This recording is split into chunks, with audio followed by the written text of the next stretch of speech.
ఇంట్లో కూర్చుని ఇంగ్లీష్ నేర్చుకోవాలనుకుంటున్నారా? అయితే వెంటనే మా స్పోకెన్ ఇంగ్లీష్ క్లాసెస్కి కాల్ చేయండి.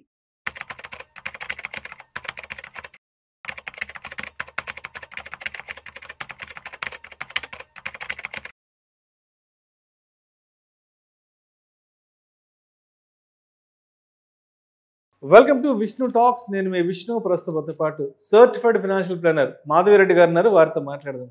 మాధవిరెడ్డి గారు నమస్తే. మాధవిరెడ్డి గారు నమస్తే అండి. Welcome to Vishnu talks. Thank you. Right, Madhavi Reddy గారు, మార్కెట్లు కొంత పాజిటివ్ గానే మూవ్ అవుతున్నాయి. అవునండి. సెన్సెక్స్ విషయానికి వస్తే 77,281 వద్ద శుక్రవారం నాడు క్లోజ్ అయింది.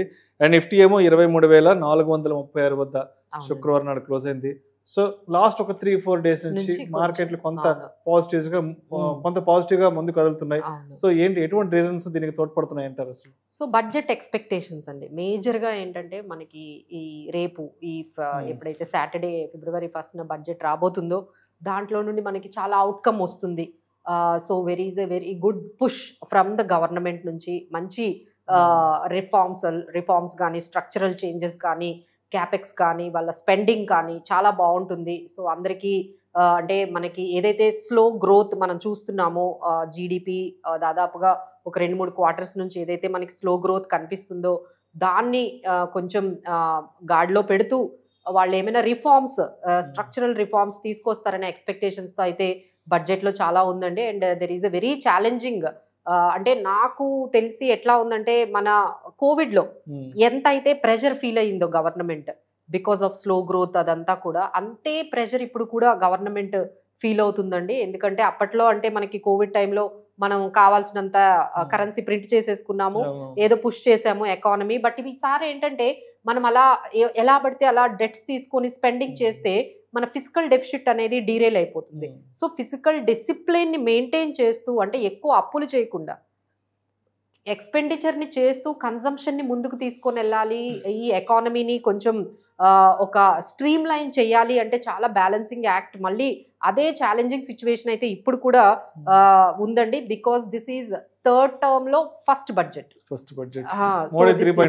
3.0లో ఫస్ట్ బడ్జెట్. అది ఒక వాళ్ళు కూడా ప్రెస్టీజియస్ గా తీసుకున్నారు. So that will also impact for the political career of for them. ఎలా తీసుకొస్తున్నారు ఈ స్లో గ్రోత్ నుంచి మళ్ళీ ఎకానమీని ఎలా మళ్ళీ తీసుకొస్తున్నారు. ఎందుకంటే అన్ఎంప్లాయ్మెంట్ ఒకవైపు చాలా ఎక్కువ ఉందండి, అండ్ ఒకవైపు జాబ్ క్రియేషన్స్ తగినట్టుగా జరగడం లేదు, అండ్ ఇన్ఫ్లేషన్ అనేది చాలా హైగా ఉంది. అండ్ మనకి ఏంటంటే అందరికీ కూడా ఈ ఇంట్రెస్ట్ భారం చాలా పెరిగిందండి. ఎస్పెషలీ మిడిల్ క్లాస్ వాళ్ళకి అందరికీ కూడా ఇంట్రెస్ట్ రేట్స్ తగ్గలేదు కదా. సో దాని తగ్గట్టుగా అంటే ఎస్పెషల్లీ మిడిల్ క్లాస్ పీపుల్ చాలా ఇబ్బంది పడుతున్నారు అనే విషయం అయితే గవర్నమెంట్ అయితే కంప్లీట్ గా వాళ్ళు అబ్జర్వ్ అయితే చేశారండి. సో దానికి తగ్గట్టుగా ఏమైనా తీసుకొస్తారు అనే దాంతోనే మనకి మార్కెట్స్ అనేవి పాజిటివ్ గా వచ్చాయి. అలానే మనకి ఆల్రెడీ స్టార్ట్ చేసేసారండి ఆర్బీఐ. ఎప్పుడైతే మన రూపీ అనేది ఫాల్ అవుతుందో దాన్ని ఆపడానికని ఆర్బీఐ ఒక 60,000 crores ని మార్కెట్లో కొంచెం మనకి ఓపెన్ ఆపరేషన్స్ మార్కెట్ ద్వారా బ్యాంకింగ్ సెక్టార్లోకి వాళ్ళు పంప్ చేశారు. సో దీనివల్ల కొంచెం లిక్విడిటీ పెరిగి బ్యాంకింగ్ సెక్టార్ కూడా బాగా ఉంటుందని సో అది కూడా స్టార్ట్ చేశారు. So anyhow the measures have been taken very seriously. So అది మనకు కొంచెం ఇంపాక్ట్ అయితే మనకు కనిపిస్తుంది. సో దాని ఎక్స్పెక్టేషన్స్తోనే మన మార్కెట్స్ ఆల్మోస్ట్ 23,500 వరకు, ఇంకా బడ్జెట్ పాజిటివ్గా ఉంటే 24,000 వరకు వెళ్ళే అవకాశాలు అయితే బాగా కనిపిస్తున్నాయండి. మరి గ్లోబల్ మార్కెట్స్ పరిస్థితి ఏంటి అసలు? గ్లోబల్ మార్కెట్స్ ఏ విధంగా మూవ్ అవుతున్నాయి? సో ఒకవైపు ఇక్కడ మనకి యాక్షన్ ప్యాక్డ్ మనకి ఈ రోజు ఏమో ఎకనామిక్ సర్వే రిలీజ్ చేశారు. అందులో 6.4% మనకి జీడిపి అనేది ఉంది అలానే అని వాళ్ళు ఎక్స్పెక్ట్ వచ్చింది అని చెప్తున్నారు. సో నెక్స్ట్ ప్రొజెక్షన్ ఆల్మోస్ట్ 6.3% నుంచి 6.8% వరకు జీడిపి ప్రొజెక్షన్స్ అనేవి వచ్చాయి. సో ఎకనామిక్ సర్వే ఒక ఈవెంట్ ఈ రోజు జరిగిందండి. ఆల్మోస్ట్ మనకి ఇట్స్ యాజ్ టేబుల్డ్ ఈ ఎకనామిక్ సర్వే గురించి మనకు మొత్తం అంతా వచ్చింది. వాళ్ళు చెప్పేది ఏంటంటే all is well, economic growth అయితే బాగానే ఉంది ఇండియాలో, ఎకనామికల్ సిచ్యువేషన్ అయితే బాగానే ఉంది, ఎకనామిక్ గ్రోత్ కూడా బాగానే ఉంది. So there is nothing to worry. కొంచెం టెంపరీ స్లో డౌన్ అయింది, but again we can come back అని చెప్పి వాళ్ళు ఒకవైపు తీసుకొచ్చారు. సో ఆ ఈవెంట్ ఈ రోజు అయింది. So tomorrow is biggest event, that is budget day. So గ్లోబల్గా వచ్చేటప్పటికి ఈ రోజు నిన్న మనం చూసుకున్నట్లయితే ఫెడ్ ఇంట్రెస్ట్ రేట్స్ అనేవి అన్చేంజ్డ్ గా పెట్టిందండి. సో ఒకవైపు ట్రంప్ ఏంటంటే ఇంట్రెస్ట్ రేట్స్ తగ్గించమంటే మాత్రం Fed has become very dominant and said like inflation firm గా ఉంది, ఎకానమీ సిచ్యువేషన్ కూడా యుఎస్ది స్ట్రాంగ్ గా ఉంది. So there is no need of Fed rate cut. Fed rate cut చేయాల్సిన అవసరం లేదు, మళ్ళీ ఇమీడియట్ గా కూడా ఇలాంటి మేము చేసే ఉద్దేశం లేదని వాళ్ళు చాలా క్లియర్ గా చెప్పారండి. దానివల్ల గ్లోబల్ సిచ్యువేషన్ యుఎస్ మార్కెట్స్ అయితే కొంచెం డీరేల్ అయింది. అలానే డీప్ సీక్ సిచ్యువేషన్ కూడా ఇంపాక్ట్ కూడా, చైనా డీప్ సీక్ ఇంపాక్ట్ కూడా ఎన్విడియా ఇలాంటి కంపెనీ టెక్ కంపెనీస్ మీద ఇట్ ఈస్ లైక్ అంటే wake up call for the US tech companies అని చెప్పి ట్రంప్ గారే కొంచెం ఇదంతా కూడా మనం అందరం ఒకసారి ఆలోచించాలి. వాళ్ళు అంత తక్కువ ఇన్ఎక్స్పెన్సివ్ గా చాలా తక్కువ అమౌంట్ తోనే అంత మంచి యాప్ అనేది వాళ్ళు తీసుకొచ్చేసారు అంత తక్కువ టైంలో. So this all tech gains of US companies have to understand what is happening అనేది ఆయన ఒకవైపు దానివల్ల కూడా కొంచెం యుఎస్ మార్కెట్స్ కొంచెం గ్లోబల్ మార్కెట్స్ దానికి కూడా రియాక్ట్ అయ్యాయి. సో ఈ విధంగా February 1st ఆయన టారిఫ్ సెషన్ స్టార్ట్ అయిపోతుందండి. సో ఆల్రెడీ కొలంబియా మీద వేసేసారు. ఇప్పుడు ఆ రోజు అయితే మెక్సికో అండ్ కెనడా మీద మనకి February 1 నుంచి టారిఫ్స్ రాబోతున్నాయి. సో ఎంత పర్సంటేజ్ ఆయన టారిఫ్స్ వేయబోతున్నారు, వాళ్ళ రెస్పాన్స్ ఎలా ఉంటుంది, దీన్ని బట్టి కూడా చాలా డిస్ట్రప్షన్స్ అయితే జరుగుతున్నాయండి గ్లోబల్ ఎకానమీలో బికాస్ ఆఫ్ ట్రంప్.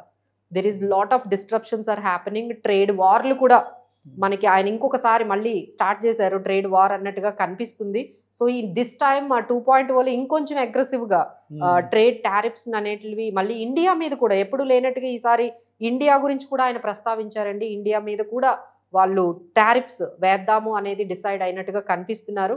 సో ఎంత పర్సంటేజ్ వేస్తారు దీన్ని బట్టి కూడా మన మార్కెట్స్ రెస్పాండ్ అయ్యే అవకాశం అయితే బాగా మనకి కనిపిస్తుంది. That we're going to see in the February 1st. అలానే February 1st లో ఆటో సేల్స్ డేటా కూడా రాబోతుంది.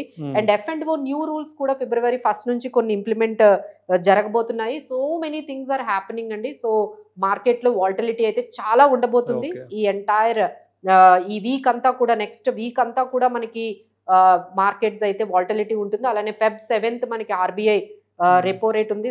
ఫస్ట్ టైం సంజయ్ మల్హోత్రా వచ్చిన తర్వాత మనకి రెపో రేట్ అనేది ఒక 25 basis points తగ్గిస్తారా, 50 basis points తగ్గిస్తారా అంటే రెపో రేట్ ఒక్కటే తగ్గిస్తే సరిపోదు, ఇంకా ఏమైనా బెటర్ చేంజెస్ అనేవి రిఫార్మ్స్ అనేవి తీసుకురావాలి అనేది అయితే వాళ్ళు గట్టిగా చెప్తున్నారండి. So let's see how the budget as well as RBI monetary policy and Trump tariffs ఈ మూడిటి మధ్యలో మార్కెట్స్ ఏ విధంగా మనకి రెస్పాండ్ అవుతాయో చూడాలి.